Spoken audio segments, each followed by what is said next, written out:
What's up, peeps? Welcome to another episode of Healthy Living and Wine. I'm your host, JQue. This podcast is where conversation meets connection, a space created to explore health, wellness, culture, and the rhythm of real life, all while honoring balance, intention, and the beauty of living well with wine as a part of the experience. Tonight's conversation centers on freedom, not as an abstract idea, but as something we live inside of every single day. So many of us grow up believing that freedom means having no limits, no rules, and no structure. But life has a way of showing us something much deeper. That freedom, the freedom that we're chasing, it often needs grounding. It needs boundaries. It needs something steady enough to support it. This episode, titled Where Freedom Needs Framework. We're exploring how the structures we build, I'm talking our habits, our choices, our daily lives, they can create space for peace, clarity, and alignment. Now, before we continue, I need to take this moment to thank our sponsors who support Healthy Living and Wine Experience and make these conversations possible. Côte de Femme, our official wine sponsor, invites you to live extra, baby, with every glass and every moment. Next Level Entertainment, our production partner for this episode, capturing the story, the energy, and the essence of this conversation on screen. And Black Umbrella Studio, our creative home and our production partner, providing the space where these conversations, they get to come to life. Now, audience, whether you're watching with a glass of wine, whether you're sipping water, or you're just taking a moment to pause, I'm so grateful that you're here. I do want to ask you a question, though. Where in your life do you crave more freedom? And what kind of structure might actually support that freedom? Grab your glass. Sit with me as we move through this conversation. Today, I am joined by someone whose life experiences offer meaningful insight into the balance between freedom and framework. Now, here at Healthy Living and Wine, baby, we don't lead with titles or resumes here. What we like to do is we like to lead with lived experiences. So let's step into this conversation and allow the story to unfold naturally. Welcome to Healthy Living and Wine, Gilberto Herrera. I am so glad you're here, Gilberto. Man, I'm glad to be here. Wow, it's so exciting to have you in the building, baby. No, I'm serious. Like, I walked in and I was blown away at how much you put into this. Yeah. So if you're not subscribed and you're watching this and you come from my audience, make sure you subscribe right now. And when you subscribe, send me a DM with a screenshot on Instagram, and I have a freebie for you. Ooh, that's what I'm talking about. That's worth about $1,500. Oh my God, that's what I'm talking about. And you'll hear me say that throughout the episode. I'm with it. You know, Gilberto and I, our paths crossed in a way that felt aligned. First Absolutely. of all, yeah, through conversation, collaboration, a shared appreciation for clarity and intention. It was always stood out to me that you're not just about what you do, but it's how you work. Yeah. You know, I mean, you introduced me to the platform of Google and the Google coaching, and you made the opportunity available for me, and baby, I took win. And so you were thoughtful, you were grounded, and everything you do, you move with purpose. And that energy right there, that translates far beyond any lane of life, and I've always admired that about you. So thank you so much. Not to mention, you were the flyest person in the room that day. You know what? On that note, thank you. I still remember the shoes you had on. They were like glass, colorful glass. Yeah, I remember. I appreciate that. You know, first and foremost, thank you for the compliment, and thank you for acknowledging that, because you know sometimes the work that we do is thankless. Yeah. But if the work that I do doesn't change lives in a positive manner, I don't do it. Yeah, that's something so true about you. I noticed that about you as well. You know, when I came into the room, you have always been the same authentic Gilberto. You have such a passion for people and helping people and exposing people to some different things to try to level up. So that was one of the things that definitely connected me to you too, because I'm that way too. I want to expose people. I want to give people that avenue to understand what freedom really can be. Absolutely. Right. And the beautiful thing is, I got the freedom to turn down things that don't add value to my people. You know, I get opportunities all the time from, you name it, they call my phone and they want me to help them in some way.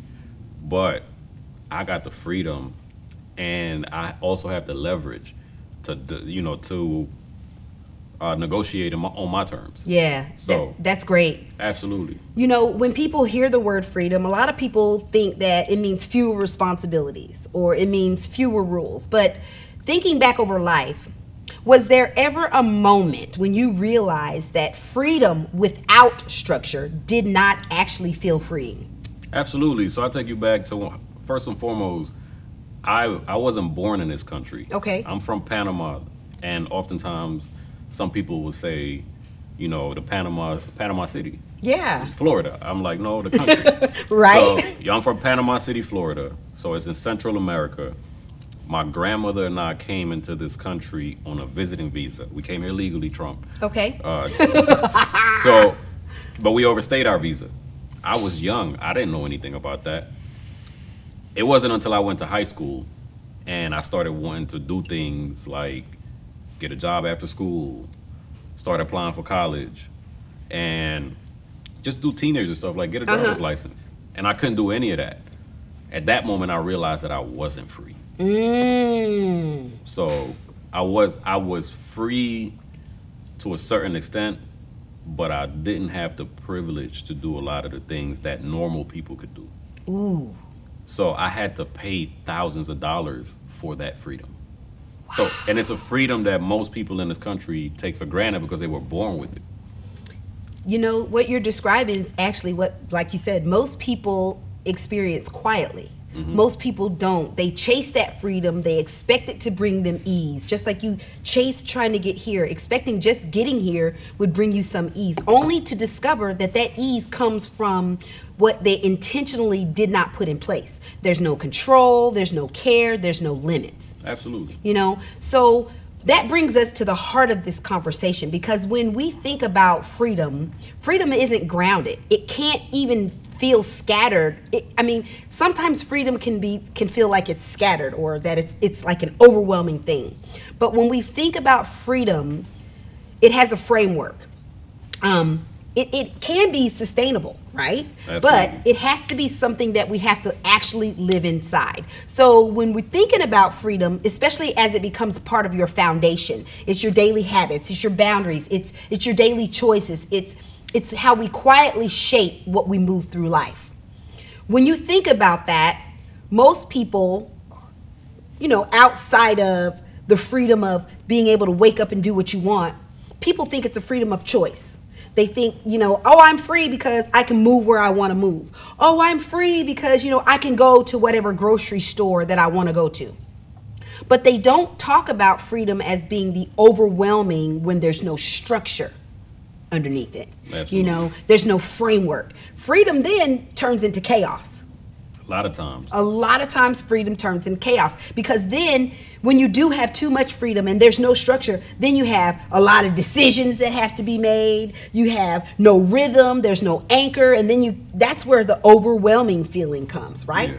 But how can freedom and overwhelming even coexist together? They can't. And you know, I'm in marketing. Right. So from the time you're able to comprehend, you're marketed this lifestyle. So not only do I have a marketing experience, but I also have financial experience, because I still hold financial licenses. And when you start putting pen to paper to all the things that the American dream tells you that you need to attain, first and foremost, they sit you down in a school for 8 hours a day from the time you are about, 4 or 5? 4 or 5, yeah. Until you're 18. and that's done so that they can program you in a way that you take orders from them. And then what's the American dream? You go to school, right? Yep. What's the average college tuition if you don't have a scholarship? Oh, wow. What, 50 to 100? I was talking to a friend of mine today, No. right? $175,000 now costs you to get an education, and that's just a standard education. So you imagine that. Let's just say 150 for easy math, right? Woo! So you already starting out in debt. Yeah. Then what did they tell you to do after that? You get a job, right? A job is a form of you being trapped in a system. It's because you have to follow their rules. Yeah. In exchange for a paycheck. In exchange, and not only that, the American Psychological Association says that chronic decision fatigue, something even as simple as deciding what classes I have to take when I go to college, what my career is going to be, what I'm going to decide my major can be, it increases your stress levels and it reduces emotional regulation, which means more unstructured choices that we have to face, and the harder it is for us to feel grounded. When you think about freedom in your own life, not just your business, but your life, when did you realize that freedom without structure actually started to work against you? When I started saying yes to things I shouldn't have, just because I wanted to help people. Yeah. And you start to commit to things, and you realize quickly, you might have structure, but some of the things that you commit to, they're not set up in a way for you to succeed. There's contracts that I've taken on from large companies, and I'm thinking they got it together. When I get there, it's like I gotta play turnaround king, and oftentimes they don't like it. Yeah. Because it's like I'm turning them around in a month, and they've been there for years. Yeah. Additionally, I mean, this whole structure is set up for you not to be free. Mm-hmm. So I tell people all the time, you got to define what freedom looks like to you. For me, it's to have the freedom to say no, and to be able to be here when I want to. Yeah. And I don't have no one calling me saying, "Why didn't you take off? Why you didn't put this in 2 weeks ago?" You see what I'm saying? It's the freedom to be a full-time parent and homeschool so that I can be present. It's the freedom, whereas my friend that I just showed you the picture of, yeah, his visitation came up a week before I was able to go, and I was able to go, and I didn't have to check in with anybody. And I'm able to spend adequate amount of time up there to make sure that his mom is good, and to ensure that the stuff that we're working for him legally is happening on the back end without having the stress to come back to all of these responsibilities. All the decision-making things that you have to do. And you talk about decision fatigue, it's before you even start picking a college degree, how waking up every day, finding something to wear. Now we're on the phone all the time. All of that is robbing us. And by the time, we make thousands of decisions a day, our brain is not set up for that. It's not set up for that. Gilberto, what you're touching on is something a lot of people do experience quietly. We crave flexibility, but we want some kind of system. And flexibility is what feels like instability. It kind of feels like when we're able to do whatever we want to do, we feel like that's freedom. But in real life, it's interesting that the Stanford did a research, and it shows that people who establish simple, repeatable routines, they experience lower stress levels and higher levels of satisfaction. Not because of rigid boundaries or rigid structures, but because their energy is not being drained by constant decision making. Absolutely. Do you think people resist structure because it feels restrictive? I think they fight structure because they don't want to put the work in.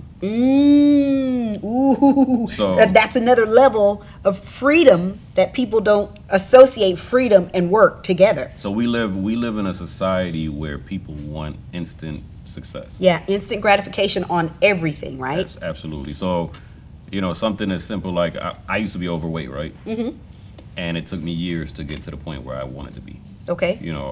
Because I grew up We're on a healthy living and wine podcast. I didn't grow up living healthy. I come from Hispanic culture. Half my family's Jamaican. I grew up in New York. We didn't eat healthy. I know that's right. And it took me in the beginning. What it is also is when the motivation wears off. Yeah. People go back and they're like, it didn't work. But what it is like you said, they didn't set up a structure they can sustain long term. Correct. So when I work with anyone, so people come to me all the time, and they're like, I'm stressed. I'm like, walk for 10 minutes 3 times this week. Ooh. And Great advice. Then come back and talk to me. When's the last time you did something to move your body? True. I don't have time. Excuse my language, that's BS. Yeah. You can make time. An hour of your day is like a few percentages of your day. An hour of your day. Start with 30 minutes. If you don't have 30, do 15. Yeah. You can always make time for what you want. And I did a TED Talk, right? And it talked about how we're all being mentored one way or another. Some mentors are good and some are bad, unconsciously. You have discipline one way or another. Whatever your discipline is, and it's not getting you the result you want, it's bad discipline.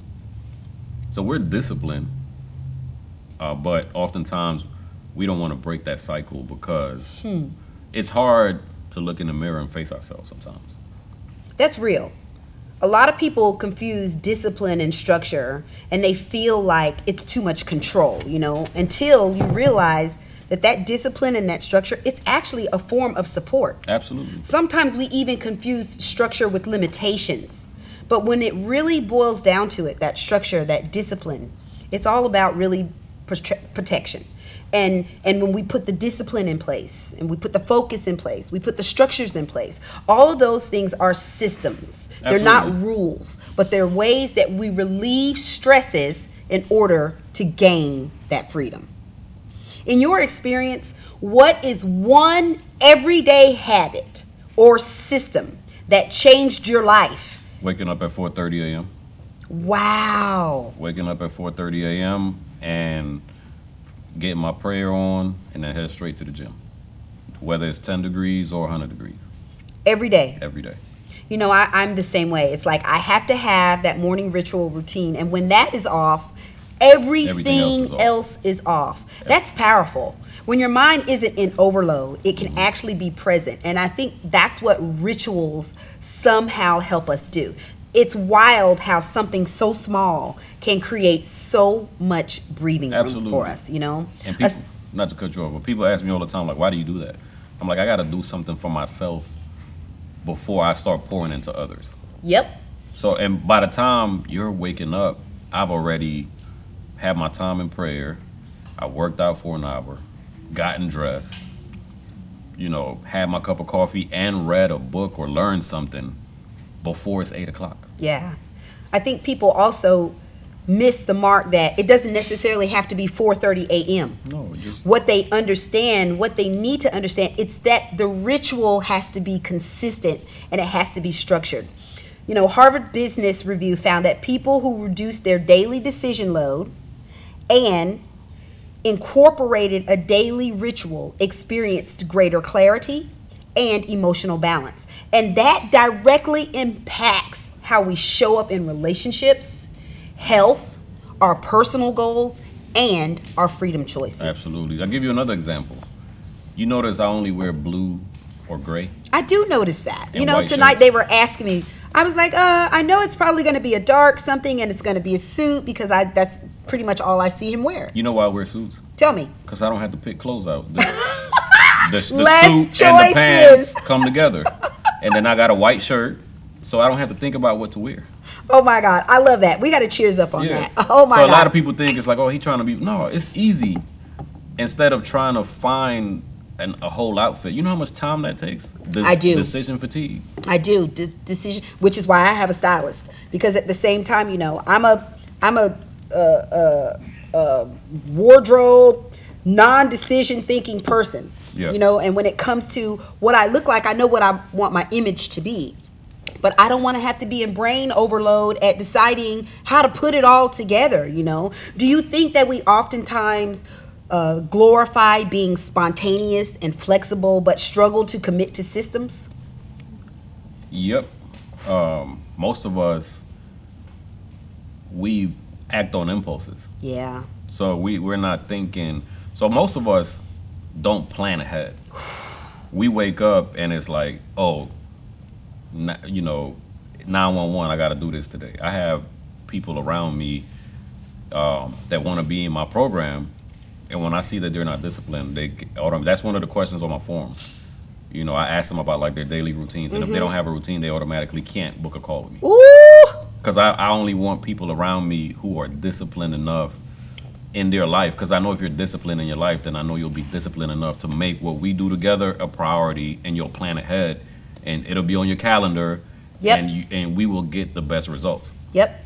I'm the same way. Most of my clients, I do have an intake form. I vet them. Absolutely. And for people who want to be a part of that program, especially when it comes to branding, and helping you level up in your business, that's one of the first things that they have to do. They have to understand that freedom comes with responsibility.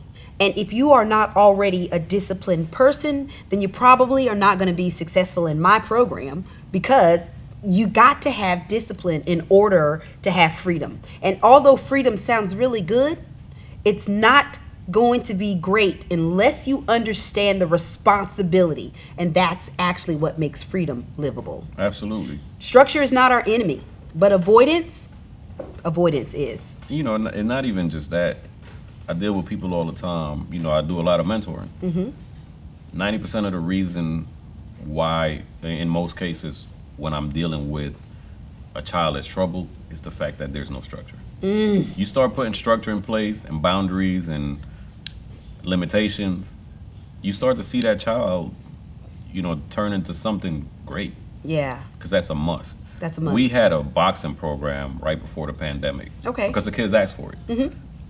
And you should see the transformation in these kids, because they got up and they had structure. Boxing taught them structure. It allowed them to tap into a part of themselves that they didn't even know exist. So you start to see attendance go up. Some of these kids stepped up and started being leaders.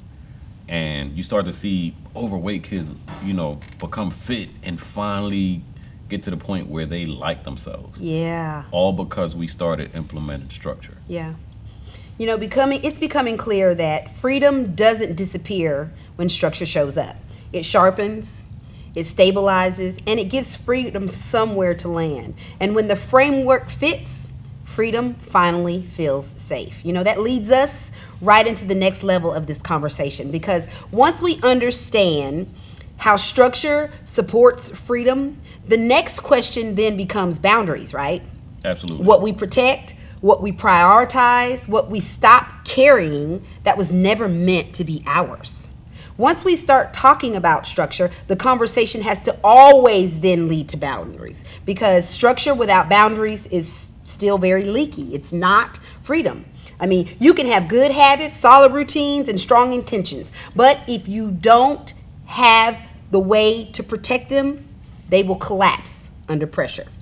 Now, talking about boundaries, the American Psychological Association found that people with poor boundary setting experiences higher stress, resentment, and emotional exhaustion, especially when it comes to relationships and work environments. Absolutely. And I can definitely see how that is. Gilberto, I want to ask you, when did you realize that boundaries were about pushing people away, but about protecting what mattered most to you? When I started my journey in entrepreneurship, and I had a heart to serve my people. Ooh. And Ooh. I quickly realized that there was I can't help everyone. And because you try to help everyone and you're spread too thin. Yeah, people pleasing. And people pleasing, and you have a brick of gold and you want the world to experience this brick of gold with you. But there are some that'll take that brick of gold and not do what they're supposed to do with it. So I had to get clear on who I was specifically supposed to serve. Wow. Number one, and then number two, I had to learn to say no, because there are some people that they understand that, you know, things are supposed to go a certain way, but they'll try to bypass your systems and come straight to you and manipulate and say, hey, can you do this for me? And I'm like, well, did you do it the way you're supposed to? I'll give you an example. I did a favor for someone and put someone in my program. Okay. They didn't pay. And I had to constantly get on this person like, hey, I see you hadn't logged on. So much I don't see work, you. huh? And they always had excuses. And then I finally said, hey, if you don't log on by Friday and actually submit the homework that you're supposed to the team, then you got to go. And then I'm the worst person on earth, but you had access to this for months. And that would be the one person that would go out into the marketplace and say that I didn't do right by them. Yep. When they didn't even put in the work that was associated with and I'm giving you something that other people pay for. Has a great value. Yeah. Yep, absolutely. I understand that. You know, I understand the no as well, and I also understand the passion to want to help people, because I'm in the same type of service industry, that you're in as well. What was one of the hardest boundaries that you had to hold on to? Outside of saying no, like one of the hardest boundaries that you had to hold on to, that you had set for yourself, that you could not allow your clients or the workforce or your family to violate? My daily routine. Yeah. I don't care what happens, my time is my time. Okay. You can get in your feelings. It's okay, you'll get over it. But ultimately, if I can't perform for myself, I can't perform for you. That's real. Because a lot of people weren't taught that boundaries are what help you be available, or boundaries are what help you, become freedom. They're not taught to be accessible. We're taught to be fully accessible, that we have to say yes to all these things, that when an opportunity comes to us, it has to be accommodating. But boundaries are a form of clarity. Yep. I mean, they are how people engage with us. They're also how we vet people who should be engaging with us, or how we vet people who are allowed to be in our circles and who we are supposed to say no to. Absolutely. I think that we confuse boundaries and responsibility equally. I think that we feel responsible, that we have to, serve the people that we feel passionate about. But we're afraid to set those boundaries because we may be missing out on opportunities. Do you think that people feel guilty when they start enforcing the boundaries that are actually supposed to support their peace? Yeah, because they get in their head and they care about what that other person on the other end thinks. You have to let that go, because ultimately, it's no different than being in a relationship, right? It's all relationships. It's all it is. If that person that you're dealing with doesn't respect your boundaries, and you cave to that boundaries, two things happen.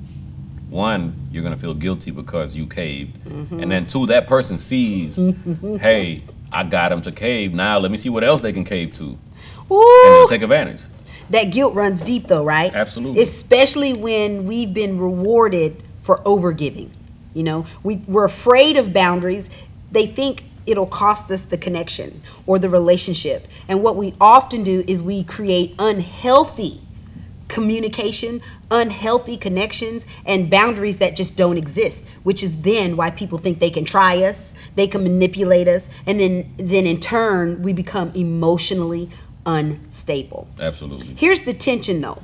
Freedom feels good, but boundaries require us to follow through. Absolutely. And that's where people miss the mark. Yeah, because they don't like to have those hard conversations. Yeah, they don't want to do the hard work.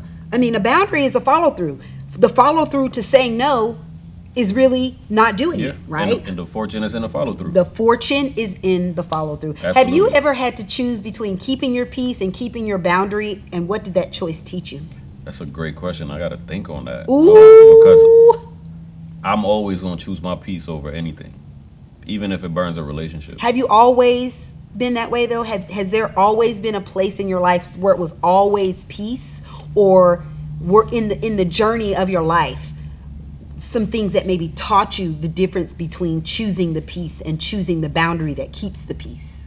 So it wasn't always that way. If there were family members that always felt like they should have access to me, and I was young, and out of respect, you're taught to respect your elders. I always gave them that until my uncle started pulling me to the side and was like, "Hey, you got to cut this out." So that's kind of what woke me up. And then I started doing my own research, and I paid to be around mentors. Okay. I did what every successful person does. They go in their pocket, pull out the credit card, invest in themselves, Yep. and get around the people who have what you want. That's right. That's what every successful person does. That's what you should do. That's what they do. And so if you're not willing to invest in yourself at that level, then you don't want success. Yeah. Because money is supposed to flow. Flow. Right. That's why they call it currency. That's why. That is the main reason. I learned that, doing some self-discovery as well, and understanding that boundaries are actually a way that shows up and helps me respect my framework that I'm deciding for my life. Absolutely. I understand also that freedom, when people want freedom, they refuse the responsibility of boundaries. They don't always understand. And that's a disconnect. Without that boundary, I feel like the freedom is not going to be a responsibility, but then it becomes chaos. Absolutely. So I could give you examples of people I talk to on a daily, and they let those close to them disrespect their boundaries. Oh God, every single day. And they want to call me venting, and I'm like, hey, until you do something, like we've talked about this 3 or 4 times. Yeah. You either gotta, sit on the pot and get it over with, or get off of it. Yep. You can't want peace and still give everybody unrestricted access to you whenever they want to on their terms. Absolutely. Right? That's part of the framework that you have to be the one to set up in order for you to get your freedom. We keep surfacing on these boundaries, but boundaries aren't walls. No. I want people to understand that they're actually guidelines. They're how you protect your framework that freedom depends on. And when your boundaries are clear, your freedom does not feel fragile, it feels grounded. Yeah, and you gotta also, not just boundaries, but you gotta look deep within yourself and say, what's my moral compass? Mm-hmm. What do I value? Do my values align with these people? Because another part that we really hadn't touched on is, one way to have freedom is to get around the right people. That's right. If you put want yourself in the right circles. You want a better life, get you a better set of friends. It's really that simple. That's really all it is. That brings us to the next conversation, because habits help us put boundaries in place, and the real test, once we have boundaries, once we have the framework, is the sustainability. How do we maintain that? I deal with people all the time. They lose weight. I can lose my 50 pounds. I did what I had to do. And then in 3 years, you see them and they're double what they started with, right? 6 months. It's 6. You're right. In this day and age, it's 6 months, especially with all the assisted and different things that we can do to lose weight. And that's why, because they didn't learn how to maintain it, it was literally a quick fix. Anything that is sustainable, the hardest part about reaching a goal is maintaining a goal. Because they don't think long, like we talked about it earlier. A lot of the times people do change the way they look for superficial reasons. Mm-hmm. But when you go on a health journey, that is a lifestyle. It's a lifestyle. And you have to start something that you can maintain. Yeah. So, yes, you may have started doing 2 days, but how realistic is that to keep up? You see what I'm saying? It is not. And you think that this is supposed to be a 90-day thing. If you look at the people that are in the best shape, it took them years to get to that. Yeah. So, and that's why you see a lot of successful people. They're healthy, in shape, and fit. Because once you start to take care of your body, then you start to say, well, if I'm working out, dang, I need to figure out what I'm putting in my body and how that affects my gains, as they say. Yeah. That's what it did for me. I started, working out. So people can make excuses, right? All day long. All day long. When I first started my fitness journey, I was in retail sales. Okay. So I didn't necessarily go to the gym because my schedule fluctuated. You know what I did? I paid for an app and I committed to finishing the workout. It was 90 days. I put it on my calendar so I knew it was real, and I matched it up with my schedule. It was just 30 minutes a day, 3 times a week. And then I got around a group of fitness, people that were in the fitness space, and I started watching how they eat. Mind you, again, I just told you, I come from Panamanian. Like they put pig feet in everything. The food is super seasoned, and then I started doing my own research after seeing how they eat. And then I was like, that just started doing this. And now it's a lifestyle. When I go to dinner with my family, they like, oh yeah, you can't put that in front of him. He the bougie one. When really I'm just the one that has a healthy lifestyle. For Thanksgiving, right? Everybody's eating a spread. I had a protein, some vegetables, and some carbs. And I had one plate. That was it. That was it. You don't want no plate. You are way disciplined, because I consider myself a health freak too. But at Thanksgiving and Christmas, I had probably like 2-3 plates. Yeah. Now, I did have some small portions. But again, I understand what you're saying. I think also that we have to also give people a little room or a little space, because freedom isn't always about how we start. Sometimes, like you said, we're motivated by certain things. It's when that motivation is gone, how do we maintain that? Yep. It's through our energy, it's through our clarity, and through our peace. And a lot of people create structure for a short season. That's that fitness thing at the beginning of the year, those first 60 days, But the challenge is to keep going when life gets loud, when the motivation dips, and when the pressure doesn't show up. The World Health Organization says that chronic stress is now the leading contributor. Chronic stress. Chronic is defined by everyday, mundane things that we do when it comes to decision making. Chronic stress is now one of the leading contributors to burnout and long-term health issues worldwide. Do you think that freedom in our life is really, really sustainable if we stop the adrenaline and we start building rhythm? Absolutely. The problem is you got to start. Yeah, you got to start. And before you start, you have to pause long enough to take inventory of where you are, where you want to be, and what's stopping you from getting there. How'd you get there? I was always in sales. So sales is nothing but frameworks. Okay, guys, so listen. If you want to get there, get you a sales job. No, I'm kidding. No, seriously, because you're going to learn a lot about yourself. True that. Me too. I started in sales. There are going to be days where you get told no all day long, and it's going to mess with your psyche, and you have to learn not to take that personal. And then when you realize they gave me this roadmap for a reason. If I just, instead of being outcome dependent, I get married to the process and make my 20 or 30 calls a day. Do my follow-ups. Ooh, I like that. Married to the process. You get married to the process. When you get married to the process, that kind of brings the awareness. That is a huge, huge piece of the framework.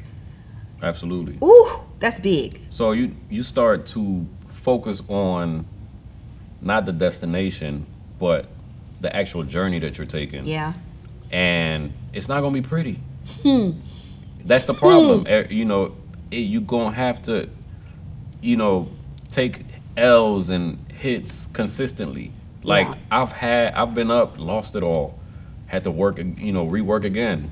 And the issue also now is we have social media and we have all of these tools like AI, which help, but also it gives people this false sense of reality where they think that, yep, to get a Lamborghini and a penthouse takes 90 days. Yep. Sustainability requires honesty, though. A lot of people are not honest with themselves. And until we admit that we have to be honest with ourselves and that maintaining is actually what's costing us, then we will never really understand what the framework requires what framework it requires for us to be free. Yeah, I told my friend today, we were having breakfast, and I told her, I said, it took me 15 years to become an overnight success. And she was like, when I think about it, it took me 23 to get to where I'm at. Most people don't even want to withstand a year. They don't. They give it 3 months, And then they on to the next thing. And then they on to the next thing, and then that doesn't work, and then it's another 3 months. But that takes maturity. That's all a part of the journey. Do you think some of those characteristics are innate, or are those all characteristic skills that we have to build? You have to build them. So if you think about our brain is set up for instant gratification. True. But we come from the hunters and gatherers era, right? That's, where our nature. The more we started to make the world more evolved and started creating things that made life easier, we also started complicating the world. That's true. We used to, if we were hungry, we would go out and hunt. Yep. And that same day we brought it back. You bring it back and eat it. Yep. So our brains are set up for that. We can't escape our nature, but you can be aware enough to understand how your brain works and how you're designed, and set yourself up for success in this new modern day world. Yeah, I think also that we also have to understand that self-awareness, understanding the framework, setting these boundaries, they're all part of the goal. And peace, it shouldn't be something we have to recover from or that we should have to gain. It shouldn't have to be something we're goaling towards. It should be something that's a part of our everyday life. Absolutely. And freedom does not require burnout. We don't have to burn ourselves deep into anything to maintain freedom. And I learned that as a serial entrepreneur. Like you said, 30 years ago when I first launched into entrepreneurship, it was, go hard, don't go to sleep, Shoo, sleep is for dreamers. Right. You know what I'm saying? But on the journey, maturity, learning and understanding that freedom does require a framework. It does require boundaries. It does require for us to be sustainable. It does require responsibility. Then that is when you actually begin to live in the framework of freedom. Absolutely. So give you 2 examples, right? We talk about boundaries, and we talk about some of the things we do in the daily life. My phone is on focus mode from the time I start working. What's focus mode? So I can put my phone on a mode where if you call me, it's not going to ring. Oh. The only thing that comes through is the most important things related to work. Is that an iPhone or an Android? I'm sure Android has I it. got to check this focus mode out. Listen, Yeah. if you guys know anything about focus mode, DM me because I need to check out this focus mode. I need to learn more about it. And I got it set up to where as soon as I get to the office, it goes into that on its own. Oh, gosh. Okay. And there are people that try to bypass that. Ooh. And I send them a screenshot, and I'm like, hey, these are my hours to work. Is it important? Oh, no, what? Okay, I'll talk to you later. It's that simple. How did we set this podcast up? Did I do it myself? Nope. So, I have to have those buffers so that I can follow my process. I got a standard operating. Those boundaries. Yeah, and I got a standard operating procedure for how these things are done. Systems, boundaries. Absolutely. All of those things require that, Freedom is not about absence of structure, folks. It takes structure for it to be possible. We talked about habits as anchors. We talked about boundaries for protection. We even talked about sustainability as one of the main reasons we can measure freedom. And when framework fits, freedom stops feeling fragile or even unreachable. Absolutely. It becomes steady. It becomes livable. It becomes something we return to again and again without losing ourselves in the process. This was the heart of this episode. It's when it's when it needs framework, is when you actually begin to feel the freedom. Absolutely. And another thing we never really touched on is the planning phase of it. Oh yeah, well. We don't sit down and look far enough into the future to see where we want to be 10 years from now. Do you think people who don't even have a framework set can even legitimately look into their future with clarity? No. Absolutely not. That's why I say the freedom part, we have to set the framework. And the framework, you're right, is sitting down, setting the boundaries, planning out even how we're going to achieve or goal towards that freedom. You know, it takes that structure. In real time, it really just takes structure. The awareness that freedom is not being able to wake up and do everything you want. Setting structure in place allows you to be able to wake up and do whatever you want. And guard your time. Guard your time. You know, time stands for today I must execute. Today I must execute. Love that. That's the only thing. You can get money back, right? But we can't, this time we're spending together, we can't rewind this. So Facts.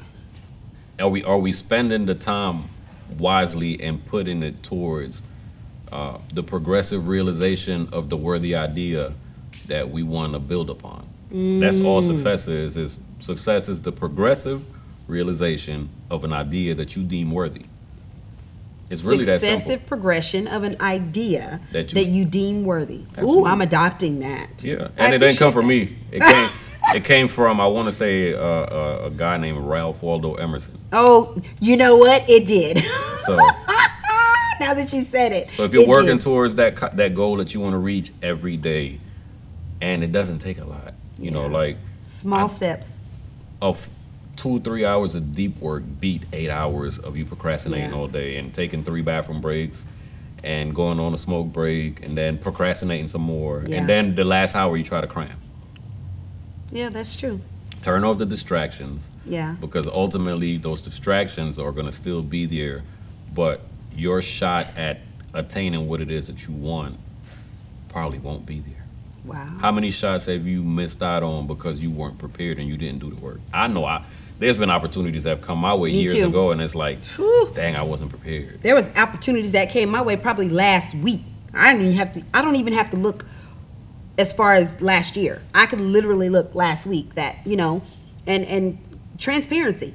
There are opportunities that hit me sometimes that I think I'm prepared for.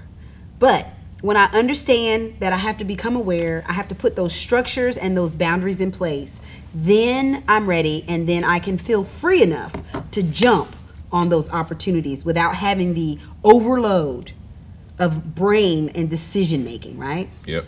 But also on the flip side of that, sometimes it's good to start when you're not ready. Well, see, not ready doesn't mean that you're not starting. That's a whole different thing. Okay, because a lot of times you start when you're not ready, and that's usually the best time to start. Ready Shoot, start. Time. I put it out there, and if it's an idea, because I want the world to hold me accountable. I don't want to make myself seem like a liar. So I sell it before I even build it. Yeah, I do that a lot. Sometimes on my timeline or on my socials, or to hold my own self accountable, I'll throw it out there because I know somebody out there is gonna, you know, come in my DM, or somebody out there is gonna text me and say, "Oh, JQue, I had it happen today." As a matter of fact, somebody DM'd me and said, "Hey, I saw you put something on your story, and I haven't seen it right since you put it out there that one time." And I was like, "Ooh, got caught again." That's all right. You know, once you put it out there, and now you got people interested, then now that's gonna hold you accountable to actually build it. It's gonna hold me accountable. Yeah. Well, folks, it's a wrap. Woo! Thank you so much for tuning in today. Be sure to stay connected to Healthy Living and Wine, the community, for upcoming conversations, live experiences, and gatherings where intention, connection, and wine continue to meet in meaningful ways.